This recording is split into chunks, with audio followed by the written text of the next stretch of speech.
Shadows of Haddonfield by Folding End. Chapter 1. Detective Martinez had defied all odds with her unwavering commitment, earning the distinction of being the youngest female detective in the department's illustrious history. The driving force behind her relentless pursuit of justice was her beloved grandfather, a retired police sergeant. He had instilled in her, from a tender age, a resolute moral compass, an unshakable belief in distinguishing right from wrong, and an enduring commitment to safeguarding the innocent. She cherished the memories of his tales, where he expounded on his dedication to his profession, driven by a fervent desire for a brighter future for her and the city's good-hearted citizens. Her grandfather's teachings had become ingrained in her character, forming the solid foundation of her career.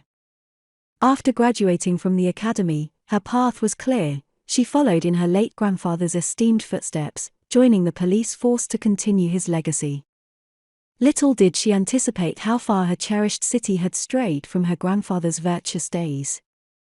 Day by day, Detective Martinez confronted the disheartening reality that the criminals she pursued often eluded justice, taunting her as they brazenly roamed free, their crimes unpunished.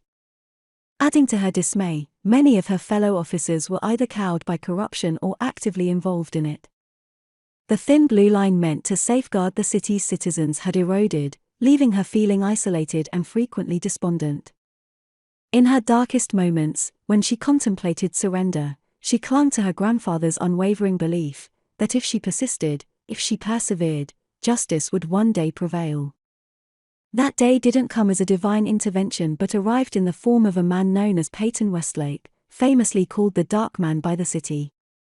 Initially, she had been on the verge of pulling the trigger when she first encountered him. Later, she even attempted to arrest him. However, as time passed, Detective Martinez realized that her city had irrevocably changed, and the old ways were no longer effective. Peyton was a wronged individual with unimaginable power, a vigilante fighting for justice and aiding those abandoned by her fellow officers. In him, she saw a dark angel sent to assist her relentless battle against injustice. Throughout the past year, together they had dismantled major criminal cartels, exposed corrupt officials, and saved countless lives, leading to her rise in the ranks. For the first time in ages, she glimpsed hope amid the darkness.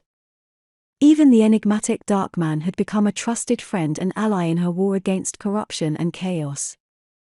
Peyton possessed unparalleled power, but beneath the veneer of invincibility lay a man more shattered than anyone she had ever encountered. She couldn't forget the first time she saw his disfigured face, which initially struck terror into her heart.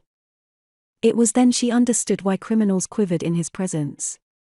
As time passed, she came to see a man of depth and vulnerability beneath the scars.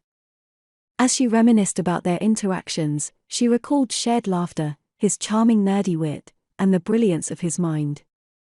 In a different time and place, she thought, she might have fallen for a man like him. Her reverie shattered as her gaze fell to her trembling hand, stained with warm, viscous blood. A chilling realization gripped her. She had made a grave mistake tonight, one with dire consequences. Detective Martinez's strength, which had sustained her through countless perilous investigations, betrayed her as she crumpled to the ground. The blood from her wounds soaked the worn wooden floor beneath her. With each fading heartbeat, her body grew colder, and as she drew her final breath, tears welled up in her eyes, mingling with sweat on her brow. In the dimly lit warehouse, the world around her blurred, fading into blackness. Her one open eye reflected the presence of two ominous figures looming over her, their silhouettes casting eerie shadows in the moonlight streaming through a decaying roof. These men, their menacing forms towering above her like dark sentinels, exuded sinister supremacy. Moonlight glinted off a knife blade, its surface marred and slick with Detective Martinez's lifeblood. Jimmy Malone had succeeded Robert G. Durant as the city's new crime lord and, in many ways, had proved to be even more ruthless. "You stupid pig!" Jimmy shouted, kicking Detective Martinez in her stomach. He knelt before her, cruelly gripping her hair, slapping her across the face and forcing her to meet his arrogant gaze. "I knew all along that you and that freak were setting a trap for me, thanks to your police chief," Jimmy laughed, revealing the treachery to her. "Your boyfriend should be dead by now, thanks to the little surprise I left for him." She grappled with a surge of anger, a visceral urge to retaliate, to unleash her fury upon him, perhaps even going as far as spitting in his face or biting off his nose. But her body had become an uncooperative vessel, refusing to obey her commands. Jimmy, sporting a malevolent grin that seemed to stretch from ear to ear, replicated the actions of a sadistic hound. With audaciousness, he ran his tongue along the side of her face, taunting her by saying, "Yummy, tastes like pork," while he and his partner erupted into boisterous laughter, deriving their amusement at the expense of the bruised and blooded detective. As the looming specter of death drew nearer, an overwhelming sense of despair enveloped her. She carried the heavy burden of self-blame for falling into this treacherous trap, haunted by the thought that her friend might have paid the ultimate price due to her own mistakes. Amidst the laughter, a shadowy figure emerged from the background, descending silently from the rooftop as if on angelic wings, landing without a sound. With a raised hand, the enigmatic figure tossed metallic objects beside Jimmy. Jimmy quickly turned to see the blood-soaked badges of the corrupt officers who had participated in the ambush at another warehouse. Fear gripped both thugs as they grasped the gravity of their situation. In a state of panic, Jimmy released his grip on her hair and spun around to face the terrifying figure.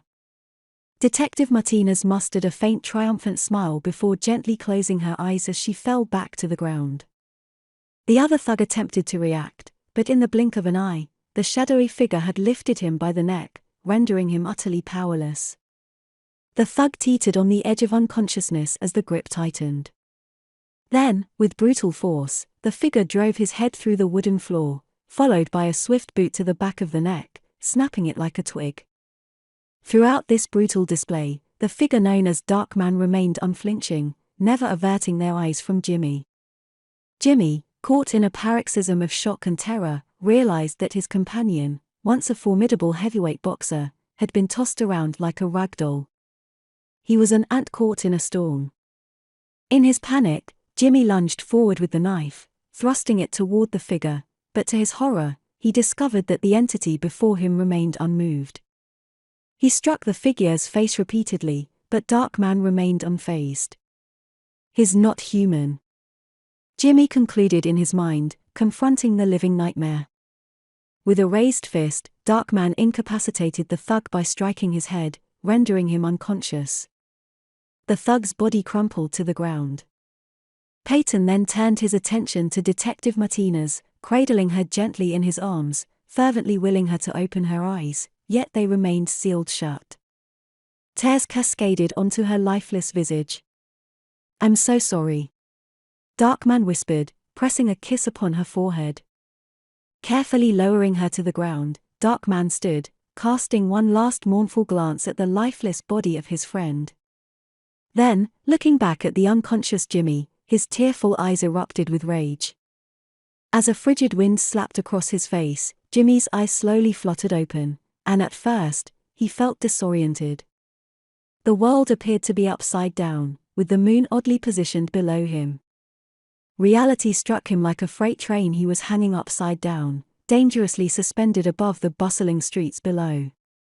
A monstrous hand clutched his ankle with bone-crushing force. He stared in horror at the man clad in black, holding him effortlessly as if he weighed nothing. Panic surged as the thug desperately begged for his life. Again and again, the former crime lord, once accustomed to inflicting torment, pleaded for mercy, but not a word escaped Peyton's lips. Mercy would not be granted tonight. "You can't kill me," he exclaimed, clutching at the hope of salvation. "Heroes don't kill people." Darkman paused, leaning closer, revealing his terrifying disfigured face in the moonlight. "Do I look like a fucking hero to you?" Jimmy's screams reverberated through the night as Darkman released his grip, sending him plummeting into the abyss below. Darkman listened to the frantic shouts and screams of the people below as Jimmy's body met a gruesome end. There was no satisfaction in his expression as he gazed down at the thug's lifeless form from his vantage point. His mind held onto the image of Detective Martinez's lifeless body. A true hero would have saved her. he muttered to himself.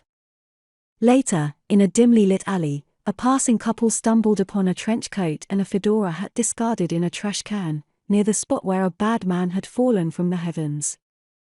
This marked the last sighting of the vigilante known as Darkman.